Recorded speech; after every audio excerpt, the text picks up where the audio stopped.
All right. Hey, everybody. Welcome. I'm Amira, Minister of Justice and Witness for Clackamas United Church of Christ. I'm also a mindset and intention coach, a community activist, anti-racism student, all the things. And I am here with Mackenzie. Hi, how are you? Good. Tell me which MTV show you were on, because I always get them mixed. Yeah, so I was actually it's kind of confusing because I was featured on 16 and Pregnant, obviously a decade ago. And then that rolled right into Teen Mom 3. So I was with a group of individual girls with Teen Mom 3. I was actually with Brianna De Jesus. Um, Oh, I didn't know that. I follow her show now. Okay. yeah. So then later on, they brought her onto Teen Mom 2 when she was a great addition. And then they brought me onto Teen Mom OG. So me and Bree were actually Teen Mom 3 girls together. And now we are, Wow. yeah. See, I never watched Teen Mom 3 or y'all's back then, but I have been watching the Teen Mom 2 and Teen Mom OG. I've been watching those two since day one. And I'm Yeah. Teen I'm Mom 3 42 was now, yeah. actually only one season. So Okay. Okay. Yeah, but I totally watch both of those now faithfully, and you've been a new person that I've been watching. But ever since the Black Lives Matter movement, for me, which was just last year when George Floyd was murdered, the kind of I don't watch a whole lot of TV these days, but when I do, me and my husband, this is one of the shows that we sit down and we record and watch together. And so, like 2 weeks ago, we were watching um, the reunion show, and I saw a clip of you talking about an incident that happened. Can you explain the incident that happened? yeah, I mean, I really hate bringing it up because it's painful. Mm-hmm. Um, and now that I know the term, it hurts me that I hurt others, and it's very touchy on how people take apologies. Yes. But at the end of the day, it's not my responsibility to make sure everyone knows that I'm sorry, but it is my responsibility to do and be better and to fully understand. So I just kind of had to put the messages I'm getting to the side and the fact that I am hurting people. So I used a term because I was actually scared to use the word Black. So I wanted to be politically correct, and I kept, hearing women call themselves WOC, woman of color, woman of color. And so I basically just had a word mishap. I meant amazing, and you don't put the word amazing in front of something that you mean derogatory. So I Mm-hmm. put the word amazing and mixed the two around from woman of color to colored woman.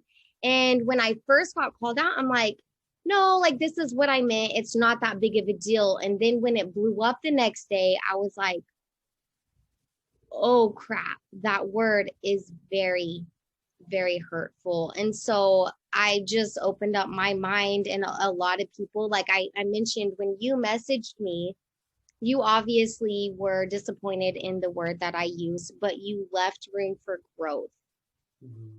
Yeah. which is why I agreed to this because I really appreciate those who are reaching out to me. And it's also important for us on this side to know that it's okay to be humiliated.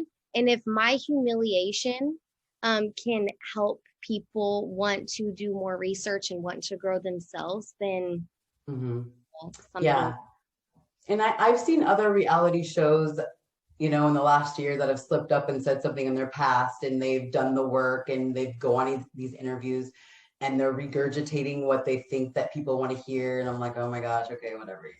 But when I saw the 3-minute clip, I genuinely in my heart was like, oh, I was relieved. I was excited because I am kind of falling in love with your family and everything. And so I was like, gosh, I really hope I'm listening. And it's like almost like any type of show or anything, and not just about Black Lives Matter, about like when I hear the word, when we use the word crazy, like those are all harmful terms to marginalized humans, right? And so when I hear people that I like or am drawn to care about Black Lives Matter, it just, in a genuine way, it just made me want to reach out. And I'm that type of person. I'll reach out to anyone. I'll be like, you probably won't even reach out. So I was surprised that you responded. Yeah. But I'm really glad that you did. I appreciate it. So what you kind of already explained why you thought it was important to have these conversations, but is there anything pertaining to your kids? Do any of your kids, I don't know if they're old enough to understand what's going on, but have you talked to your kids about any of this stuff? At first I didn't because I think racism is taught. And I don't think like you see little kids go and play on the playground, they don't see anyone different. So I think that as we go into adults, that's definitely taught. So it is very important how we raise our children. So at first I'm like, they are, we just moved to Florida. So we're around a lot more diversity and they're just going to school and loving everyone. And so I'm like, why should I have this talk right now when it's not a problem? But then I read because my eyes are opening to more. And as I was digging into research, I read something that said, if your children are young enough, or if my children are young enough to experience racism, your children are young enough to start teaching it. So that's when I started kind of having the conversations. Mhm. And I think that I don't think that any children are too young to start having those conversations of the right way to treat others and the right things to say. Because another thing that is like scary for me is they listen to TikToks, they listen to, we love Cardi B in our home. We love, rap music. We love all the fun things and we love to dance. And there is words in there that I have to tell them, you can't sing along with these lyrics and you can't say those words and it is not okay because to them it's just lyrics. And Mhm. so when they, found out that the lyrics that some people say in these songs, you cannot go to school and say, or you can't sing along with those words. So And that's how you teach your kids to be anti-racist. So yeah, it's really yeah. cool. I love it. I just have to, you reminded me when you said we like music and we like dancing. I think it was last year, Halloween, you dressed up as, or you did the Carol Baskins TikTok or something. You and your husband, maybe. It was the funniest thing ever. It was funny. Sorry. I just Yeah, wanted and Joe Exotic is actually like, if you want to know what type of place I come from, he's in Oklahoma. He's very close to where we come from. So oh, wow. I was so, I was so intrigued by that documentary. I couldn't stop watching. I was like, yeah, oh my gosh. It was wild. Anyway. crazy. Yeah, yeah. So, are there any final words that you want people to know about this topic and about your heart, where you're coming from? Any loose ends you want to tie up in that topic? I just appreciate all the conversations I've been able to have. Like it was humiliating. It was a very humiliating experience. And it was very hard to wake up and see on the internet, Mackenzie's racist, Mackenzie's racist, because I never thought that would be behind my name. Because I always stood behind, from day one, the Black Lives Matter movement. I always stood behind. So when I did that, it was hard, but then it opened up a lot of doors for me to have some really good, healthy conversations and open my eyes to even more.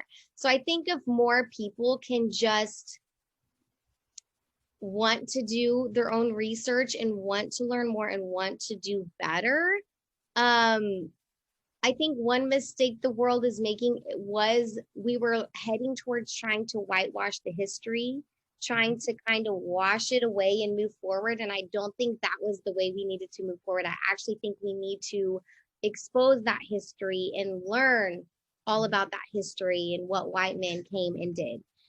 So the healthy conversations I have been able to have is amazing, but it also took people like you leaving that room for growth. Mhm. Like, okay, this white woman said this ignorant word, but let's reach out, let's have this healthy conversation and leave that room for growth. And I think that's beautiful. And I think that's how we can all come together and move forward. Yeah, I agree. And I admit, it's hard. It's hard to give people grace. It really is. And especially when you're doing this over and over and you're spending your time trying to educate, and most people get defensive and most people are like, I don't want to talk about this. I'm not racist. Oh my gosh. It's been really difficult for me the last year, but I'm finally in a place of peace and I really want to do this in a way that's loving as possible. So I'm also growing and learning how to do this in the most loving way. But for me, the most important thing out there, if you are someone who is white, when it gets uncomfortable, that means just sit with the uncomfortableness and don't run away from it, because that's how we're going to get true change, if we talk about this uncomfortable stuff. Yeah. Oh, And I have no clue what it's like to be on that side of things. And so one thing I've noticed I've started hearing a lot, kind of like what you just said, is we're exhausted. Mm-hmm. We're exhausted of the ignorant, and we're exhausted of trying to educate you people when it's not our job. And so I think I pray that what happens out of my ignorance and what I said is that white people start saying, okay, we have to do our job because they are exhausted and they deserve this. Mm-hmm. Yeah. And I had to kind of like read some messages and look past that, because I know like the anger that is projected towards me isn't just because of what I did. The anger comes from years and years of buildup of this happening. And so that when I learned that, because at first I was defensive, I'm like, you don't get to call me racist. You don't get to decide that for me. I'm far from racist, blah, blah, blah. So when I kind of realized this is years of buildup and we have to push what they're saying to me aside, because there was, very harsh words saying, and it was hard for me too to push that aside. But now like I can see that people are starting to have these healthy conversations with me. And if I look past that and know like it comes from anger, hurt people, and you guys have been hurt for many years. And some of us haven't been hurt for many years. Some of us are just learning like me. I'm just, wait, what? What have I been a part of? I've contributed to my own, systemic racism. So it's learning for all of us. I really want to talk about your business, Body by Mac. Can you talk a little bit about that? Yeah, so I actually spent my whole life struggling with ADHD, and that was very hard for me to sit still in school. And I was always told like education, education, education. And my sisters graduated top of the class. They were always able to sit and have a calm and collective conversation. Mm-hmm. So for me, I started tumbling at a very young age. I actually taught myself how to tumble at the age 4. Because my family didn't have a lot of money. So my mom said, if you teach yourself a back handspring, I will pay for you to do tumbling. So I taught myself, and that was like an escape for me. It was like a drug. It was a high. I could go let all of that energy out, all of my struggles, all of my emotions out in the gym. So I grew up in the gym. And when I got pregnant at 16, that dream for me kind of just went underwater. Like I always knew I was going to cheer my whole life and open my own gym. Like that was my goal. So when that went under and I realized I have a kid, I can't go to college and cheer and do all the things I wanted.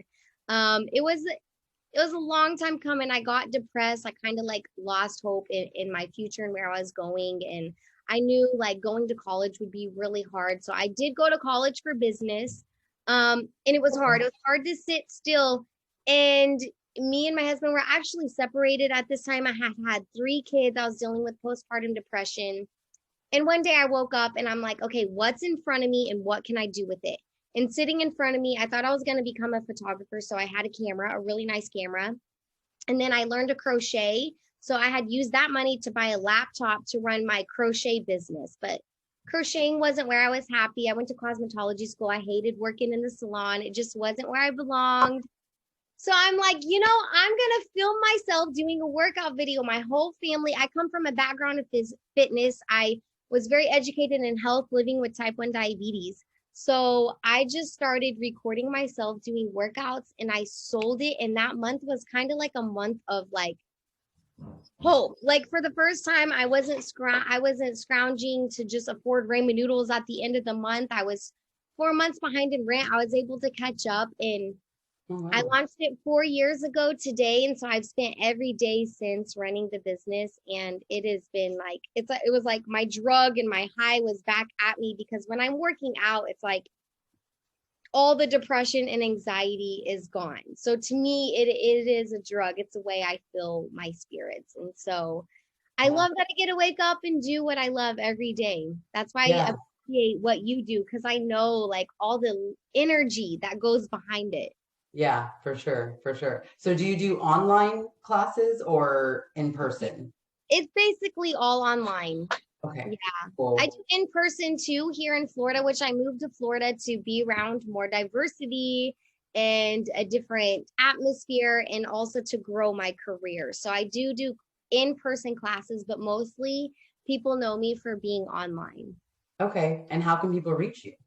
Bodybymac.com. Okay, cool. I might want to get on some videos. I've lost about 120, 30 pounds, and had both hips replaced in the last 4 years. So, but now I want to tone and flexibility. So I think I'm gonna hit you up. And I also am big into body positivity. So I don't like people like comparing themselves to others or thinking it's Good. all about weight loss. Cause to me, like it saved me, fitness saved me. Mhm. Um, and so it's all about like feeling your best and looking Yep. your best and becoming the best version of you can be. Yes, I love it. Yep, because I love being a bigger person. I just want to tone and be flexible. My Yeah. flexibility is horrible. It causes a lot of pain. So Well, you look amazing. thank you. Thank you very much. I appreciate it. Cool. I have one last question I like to ask all my guests. What is your superpower? Oh, I remember that you asked this question and I completely forgot. I know my question is if you could have a superpower, what would it be? And it was always healing the sick. After I was diagnosed with type 1 diabetes and lost my mom of cancer, as I would go around and heal all of the sick people. That would be a superpower I could have. But I think for right now, my superpower is to just be a mom.